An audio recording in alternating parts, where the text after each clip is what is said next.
Trong cá cao su cô nói từ cá cao su đây cho tôi đây là tờ bài sọc từ làm sọc tờ máy khai tờ bông của mông trong cây cao su chi vào ngày đây cho tôi đây làm đó mà con sọc đàn lục pol bông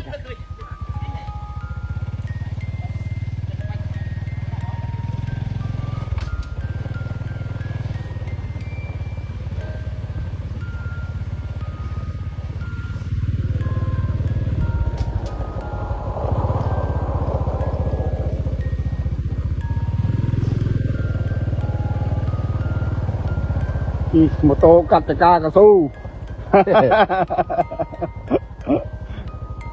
tập nhiều cái đào lục pol bạn từ lại đang cao su đang bình tích của mấy giống su nó tìm xa nó bằng này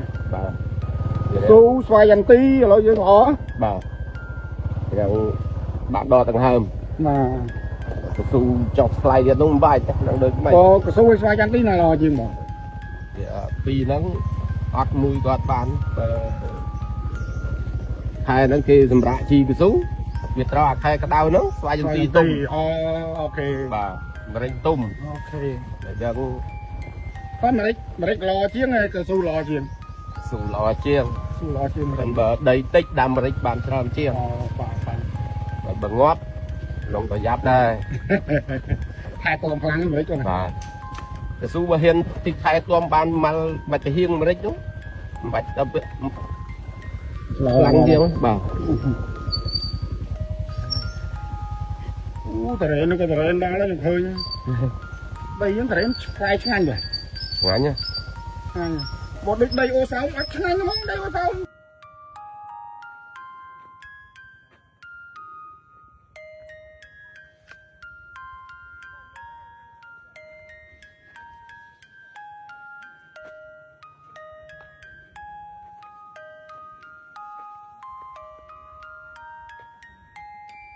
trùng mang rồi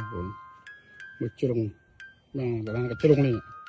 chất tích trùng mà mới chất được trùng nữa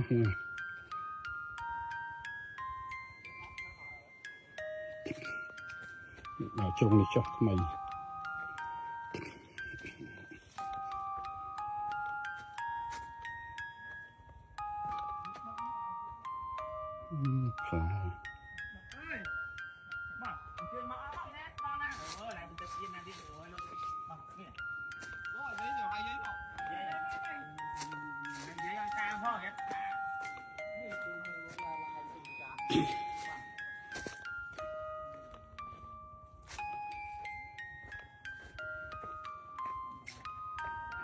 này nó con ơi mà đầm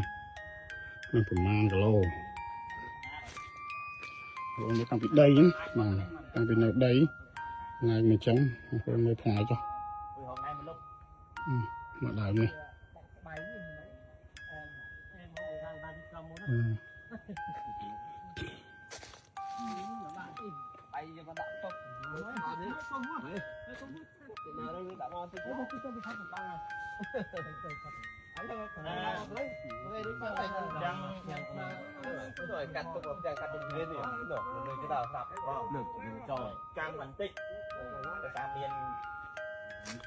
Mrích hôn mrích mrích này phát tung mà phát xây này pin cho nâng mòn nhóm là tuần thọt mrích to lấy khơi rồi chừng ngày cam mrích play là có play con bồ này này mua những thọt mềm khơi nhỉ play chà nè ba play muốn này mà đấy chị cùng hai những chè tha lấy cái thọt cho cam mrích chun bằng hồn nữa đi cam mrích đặt cái tôi này tôi chung nè cam mrích ok ba và đâm trên trung lò bà trên trung trên cài nhé bà ôm tên ôi sừng phai cả coi đà trôi cả mà trời thích phai đỏ coi គ្រប់ជ្រុងទៅមកណាបងប្អូនមើលផាត់ជ្រុងណាកជ្រុងអូអូចាស់កាយបើអូបាទសុំថតតិចមើលណាពូចកាចាស់ចកាភូមិអីពូភូមិអីភូមិសមឃុំទឹកជ្រៅស្រុកដំបែភូមិទឹកជ្រៅដំបែបងខ្ញុំអរគុណពូបាទអរគុណបាទអូគ្រប់ជ្រុងហ៎បងប្អូនគ្រប់ជ្រុងវិញបេះពីសានេះអូបេះពីសាហើយបានគេលក់មិនពូមកគេឡើងចុះមកលក់គីឡូហ៎បាទលក់គីឡូ1គីឡូប៉ុន្មានបងបាទខ្ញុំលក់ចាមុន22000អានេះខ្ចីហ៎ទុំ22000អត់នៅសើមស្ងួតហើយអូហើយមានគេទិញខ្ចីដែរអត់មានគេណាទិញខ្ចីផងអូបាទអរគុណណាអូលោកព្រះអើយនេះក្នុងចកាហ្នឹងគេដាំត្រេនទៀតនេះត្រេនថ្ងៃក្រោយប្រហែលជាត្រេនហ្នឹងអាចជំនួសម្រេចនេះឲ្យបងអូម្រេចលោកព្រះខ្ញុំបានមកចកាចេះសុបាយណាសុបាយមែនទែនពោះវិញអូក៏ដាក់ត្រេនកដាលទាំងអស់ត្រេនដូចខ្ញុំថតបាទសុទ្ធដើមត្រេននេះគាត់ដាំអញ្ចឹងគាត់ពូនដីបាទពូនដីហ្នឹងគាត់ដាក់ត្រេននេះត្រេននេះតែបន្តិចហ្នឹងផ្លែប្រហែលបាទនេះខ្សែត្រេនបងប្អូនអូក៏ដាក់ត្រេននៅកណ្ដាលទាំងអស់ចឹងអនាគតនេះទៅជាចកាត្រេននេះមិនមែនចកាអាមេរិកទេបាទខ្សែត្រេននេះក៏ដាក់ត្រេននៅកណ្ដាល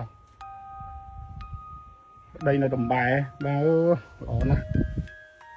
យើងមានសម្បត្តិធម្មជាតិយើងមានដីមានជីជាតិមានគ្រប់អត់ដែលប្រជាពលរដ្ឋជារាជក្រីក្របាទប្រទេសមួយចំនួនរកតែទឹកប្រើទឹកសាបប្រើមិនបានផងរកតែដីដាំដំណាំដូចយើងមិនបានផងយើងមានទាំងអស់បាទតែហេតុអ្វីបានប្រជាជនយើងនៅក្រីក្របាទរដ្ឋាភិបាលគួរតែចោទសួរខ្លួនឯងទៅបាទកុំចេះតែបន្ទោសកសិករមានហេដ្ឋារចនាសម្ព័ន្ធមានធារាសាស្ត្រគ្រប់គ្រងទេមានបច្ចេកទេសគ្រប់គ្រងទេមានគ្រប់គ្រងទីផ្នែកទីផ្សារទៅដល់កសិករបានគ្រប់ទេបាទកសិករយើងមិនខ្ជិលទេយើងមើលគាត់ដាំនេះហេតុអីបានប្រទេសជាតិយើងនៅក្រីក្រយើងមានទាំងអស់សម្បត្តិសម្បុកសម្បត្តិដីមានជីជាតិដីធំធេងដីធំទូលាយដាំដំណាំបានល្អបាទមិនមានគេហៅថារំជួយដីមិនមាន